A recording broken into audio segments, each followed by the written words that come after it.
Assalamualaikum warahmatullahi wabarakatuh. Perkenalkan, saya Elisa Dian Margareta dengan NIM 250301020124. Di sini saya akan mempresentasikan hasil kerja kelompok kami mengenai bab kompensasi manajemen. Video ini dibuat dalam rangka pemenuhan UAS mata kuliah Sistem Pengendalian Manajemen Universitas Cyber Asia. Sebelumnya, izinkan saya memperkenalkan anggota kelompok kami. Yang pertama, ada saya sendiri, yang kedua Ersa Hanisa, yang ketiga Fuji Hastuti, dan yang terakhir Gani Rahma Febrianti. Kami berasal dari kelas 706 PJJ Akuntansi S1. Pertama, saya akan membahas mengenai pengertian, tujuan, dan pengelompokan kompensasi. Menurut Kelvin dan Siagian, kompensasi merupakan bentuk pencapaian akan prestasi yang diberikan perusahaan dalam bentuk uang serta produk dan layanan. Tujuannya agar karyawan ini merasa dijunjung tinggi di tempat kerja. Nah, secara umum, kompensasi sendiri merupakan imbalan yang diberikan perusahaan kepada karyawan dalam bentuk uang ataupun barang, baik secara langsung maupun tidak langsung, atas kontribusi kerja yang diberikan untuk mencapai tujuan organisasi. Nah, tujuan pemberian kompensasi ini adalah untuk menarik, mempertahankan, dan memotivasi para karyawan. Jadi, pemberian kompensasi juga berperan dalam meningkatkan kinerja karyawan dan menjadi motivasi utama dalam menjalankan tugasnya dengan penuh semangat. Kompensasi ini dikelompokkan menjadi tiga, yaitu kompensasi finansial langsung, kompensasi finansial tidak langsung, dan kompensasi non-finansial. Yang pertama, ada kompensasi finansial langsung, di mana balas jasa yang diterima karyawan secara langsung dalam bentuk uang tunai, seperti gaji, upah, insentif, bonus, dan komisi. Yang kedua, ada kompensasi finansial tidak langsung, merupakan imbalan yang bernilai uang tetapi tidak diterima karyawan secara langsung. Contohnya, antara lain ada tunjangan penghasilan di luar gaji pokok, jaminan sosial, program-program proteksi seperti asuransi dan pensiun, cuti, dan waktu istirahat berbayar, serta fasilitas kerja. Dan yang terakhir, ada kompensasi non-finansial, di mana balas jasa ini tidak berupa uang, tetapi terdiri dari kepuasan yang diperoleh dari pekerjaan atau dari lingkungan psikologis dan fisik di mana orang tersebut bekerja. Contohnya yaitu lingkungan kerja yang nyaman, pengakuan dan penghargaan, kesempatan mengembangkan karir, dan rasa aman di lingkungan pekerjaan. Selanjutnya kita membahas mengenai karakteristik rencana kompensasi insentif yang terdiri dari 6 karakteristik. Yang pertama, selaras dengan tujuan organisasi. Jadi, setiap insentif yang ditawarkan oleh perusahaan seharusnya dapat memperkuat dan mendorong perilaku kerja karyawan untuk membawa perusahaan lebih dekat ke tujuan strategisnya. Yang kedua, berdasarkan kinerja dan objektif. Rencana kompensasi insentif berdasarkan kinerja dikaitkan dengan hasil kinerja karyawan baik secara individu, tim, maupun organisasi.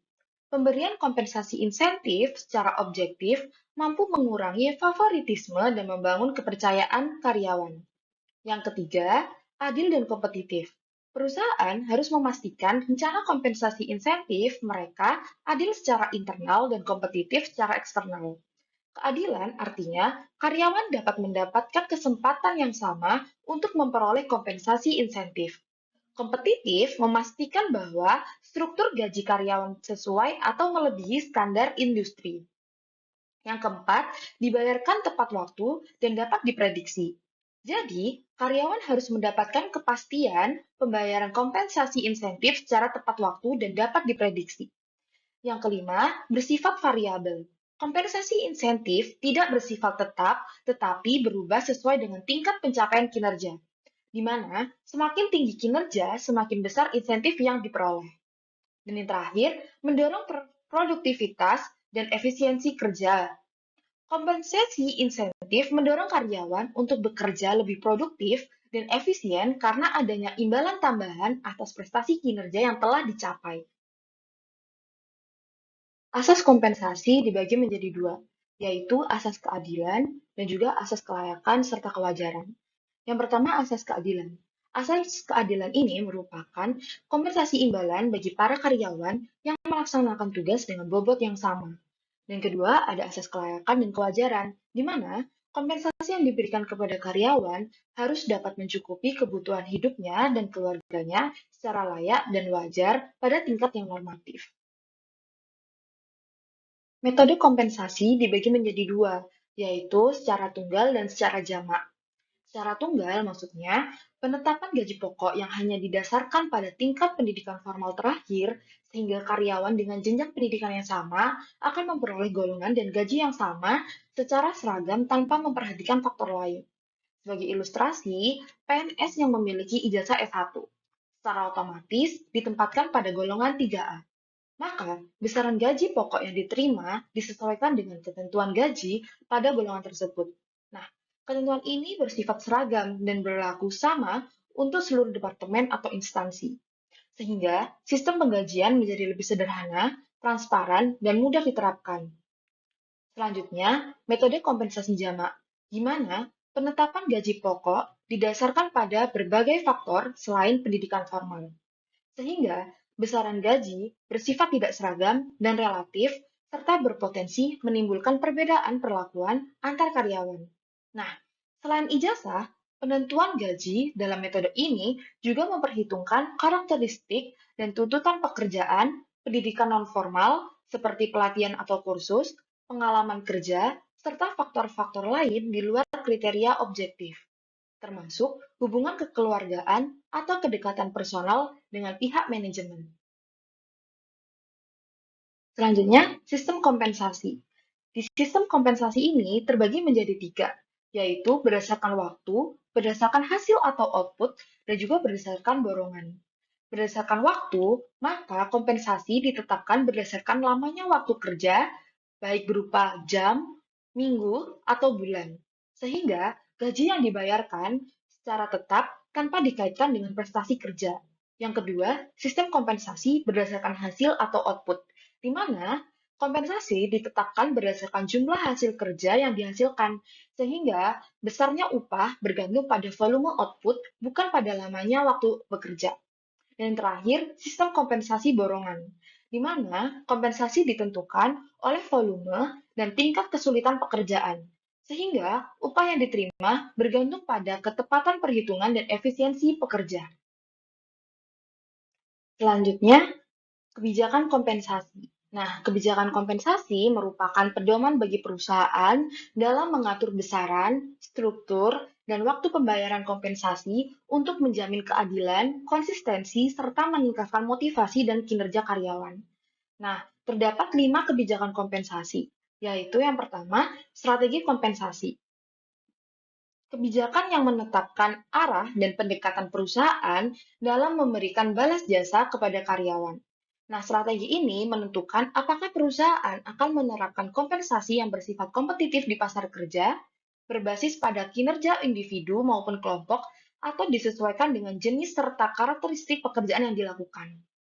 Yang kedua, persetujuan gaji dan kenaikan gaji, di mana kebijakan yang mengatur mekanisme penetapan gaji serta proses pengambilan keputusan terkait kenaikan gaji, termasuk waktu pelaksanaan dan prosedur peninjauan kenaikan gaji karyawan. Yang ketiga, ada evaluasi kinerja. Kebijakan ini menentukan bagaimana karyawan akan dievaluasi dan menetapkan ketentuan imbalan kerja. Yang keempat, ada transparansi dan komunikasi. Nah, kebijakan ini mengharuskan seluruh karyawan memahami sistem dan kebijakan kompensasi dengan jelas di perusahaan dalam rangka menghindari kecemburuan antar karyawan. Yang kelima, ada keadilan dan non-diskriminasi. Mengingat bahwa setiap perhubungan dengan gaji dan instrumennya akan sangat sensitif sehingga keadilan perlu diterapkan. Selanjutnya, kita membahas mengenai waktu pembayaran kompensasi. Nah, menurut Hasibuan, kompensasi harus dibayarkan kepada karyawan secara tepat waktu. Tujuannya, agar kepercayaan karyawan terhadap bonafiditas perusahaan semakin besar, ketenangan dan konsentrasi kerja akan lebih baik. Dan jika pembayaran kompensasi tidak tepat pada waktunya akan mengakibatkan disiplin, moral, gairah kinerja karyawan akan menurun, hingga fatalnya akan menaikkan tingkat turnover karyawan. Nah, ketepatan waktu dalam pembayaran kompensasi ini akan menjadi motivasi bagi karyawan dalam meningkatkan kinerjanya dan menyelesaikan pekerjaannya. Nah, selain itu juga memupuk rasa memiliki karyawan terhadap perusahaan akan meningkat dan dapat membantu perusahaan untuk mencapai tujuan perusahaan. Nah, keterlambatan atas pembayaran kompensasi akan berpengaruh terhadap kepercayaan karyawan yang turun terhadap perusahaan dan penurunan semangat kerja hingga bertambah pada penurunan kinerja karyawan. Selanjutnya kita membahas mengenai faktor-faktor yang mempengaruhi besarnya kompensasi. Nah, menurut Infant Service, terdapat dua faktor, yaitu faktor eksternal dan faktor internal. Faktor eksternal sendiri terdiri dari yang pertama the labor market atau pasar tenaga kerja. Nah, pasar tenaga kerja dipengaruhi oleh permintaan dan penawaran tenaga kerja yang akan mempengaruhi tingkat upah. Di mana ketika permintaan keterampilan kerja tinggi namun penawaran kesempatan kerja rendah, perusahaan akan membayar upah yang besar. Selanjutnya, the economy, yaitu kondisi ekonomi. Banyak hal yang mempengaruhi kondisi ekonomi, contohnya daya saing pasar dan inflasi. Nah, kondisi ekonomi, baik secara domestik maupun global, dapat mempengaruhi besaran kompensasi karyawan. Selanjutnya, the government atau pemerintah. Nah, peran pemerintah sebagai regulator adalah menetapkan perundang-undangan mengenai upah minimum, jaminan sosial, serta undang-undang ketenagakerjaan. Perusahaan harus mematuhi peraturan yang telah ditetapkan oleh pemerintah. Dan yang terakhir ada union atau serikat pekerja. Nah, perserikatan pekerja juga berpengaruh terhadap besaran kompensasi dan kondisi kerja melalui proses negosiasi dengan perusahaan. Selanjutnya, untuk faktor internal, terdapat dua faktor, diantaranya the labor budget atau anggaran tenaga kerja, di mana perusahaan menyesuaikan kompensasi dengan memperhatikan anggaran yang tersedia. Anggaran tenaga kerja mencakup upah atau gaji, tunjangan, uang makan, uang lembur, bonus, dan program kesejahteraan lainnya. Dan yang terakhir, who makes compensation decision, yaitu pembuat keputusan. Nah, pihak yang membuat keputusan terkait kompensasi dan perusahaan adalah manajemen SDM.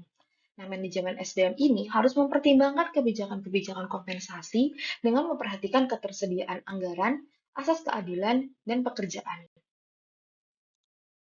Selain itu, menurut Hasibuan, faktor-faktor yang mempengaruhi besarnya kompensasi terdiri dari yang pertama, penawaran dan permintaan tenaga kerja.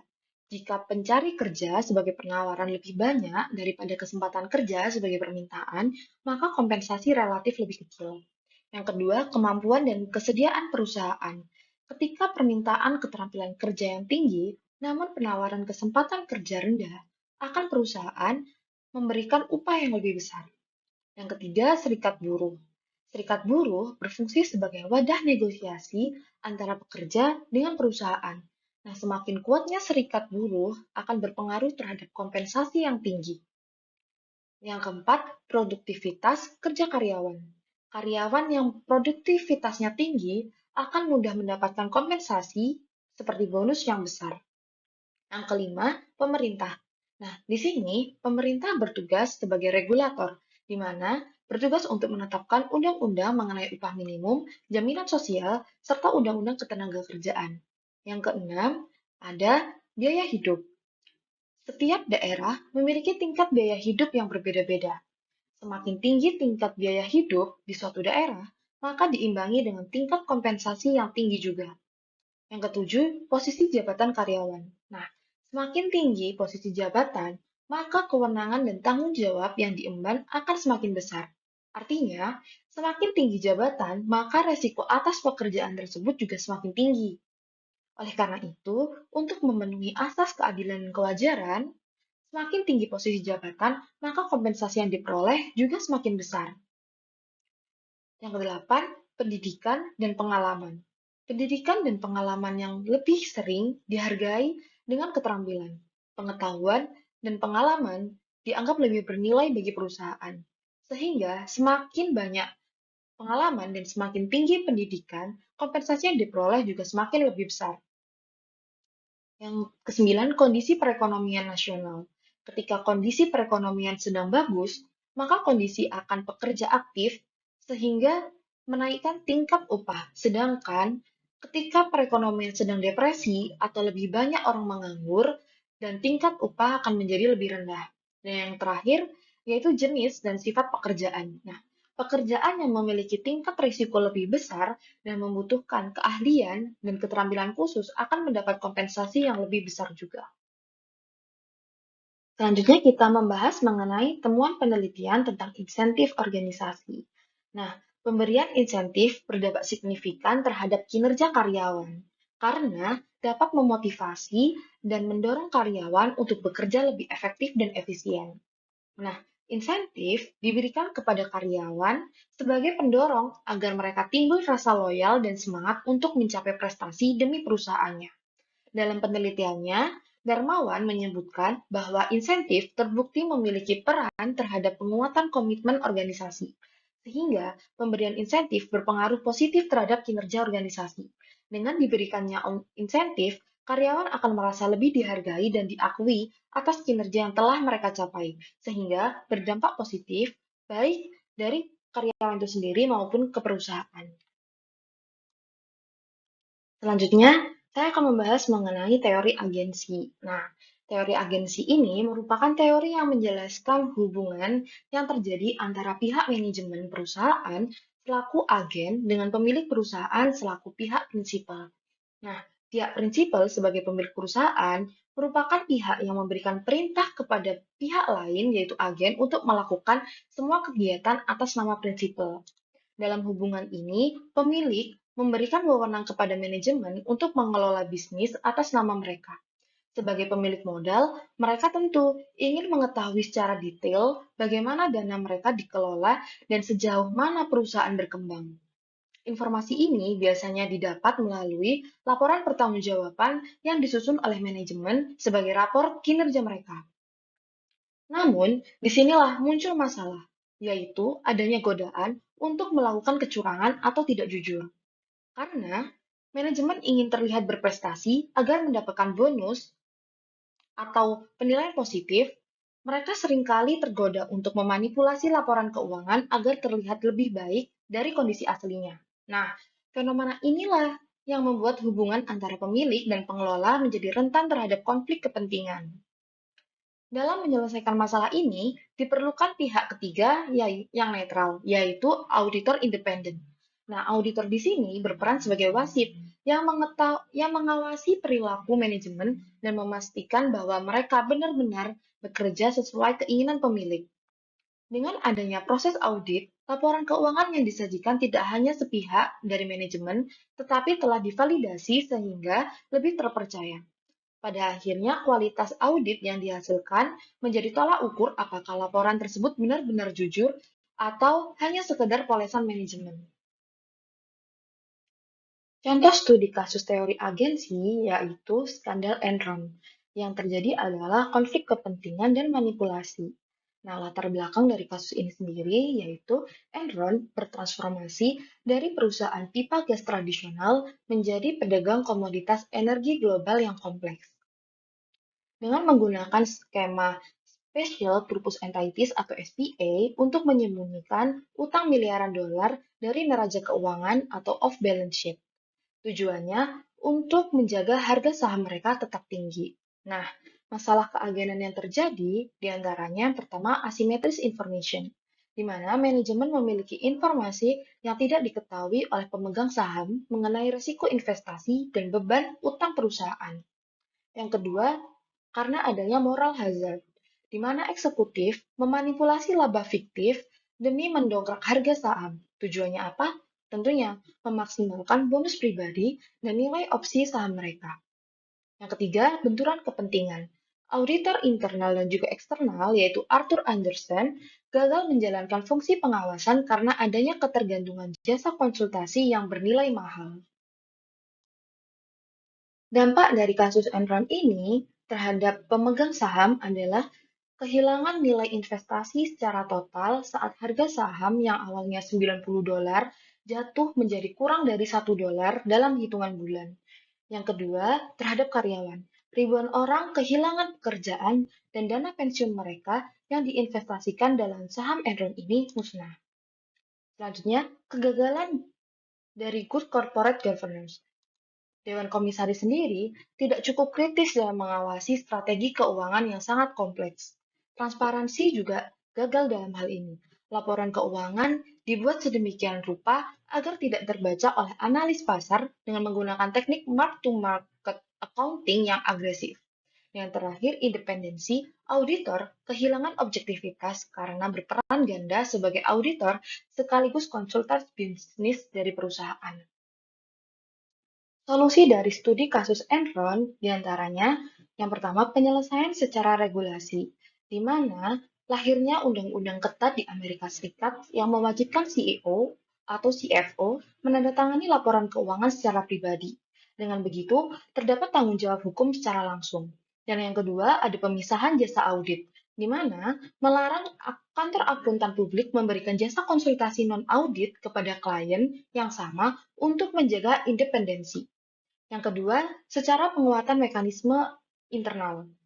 Yang pertama dengan menggunakan whistleblowing system atau kewajiban menyediakan kanal pelaporan pelanggaran bagi karyawan dan komite audit yang independen dengan memastikan pengawasan keuangan dilakukan oleh pihak yang tidak memiliki kepentingan finansial pribadi dengan manajemen dan solusi transformasi budaya, organisasi, dan etika melalui tone at the top dengan menetapkan bahwa keberhasilan eksekutif tidak hanya diukur dari angka laba, tetapi juga kepatuhan etika dan transparansi. Memastikan bahwa pucuk pimpinan atau top manajemen memberikan contoh perilaku yang jujur, sehingga tidak ada lagi tekanan dari atasan kepada bawahan untuk mempercantik laporan keuangan atau biasa kita sebut dengan window dressing. Nah, sekian presentasi dari saya. Apabila ada kurang lebihnya, saya mohon maaf yang sebesar-besarnya. Wassalamualaikum warahmatullahi wabarakatuh.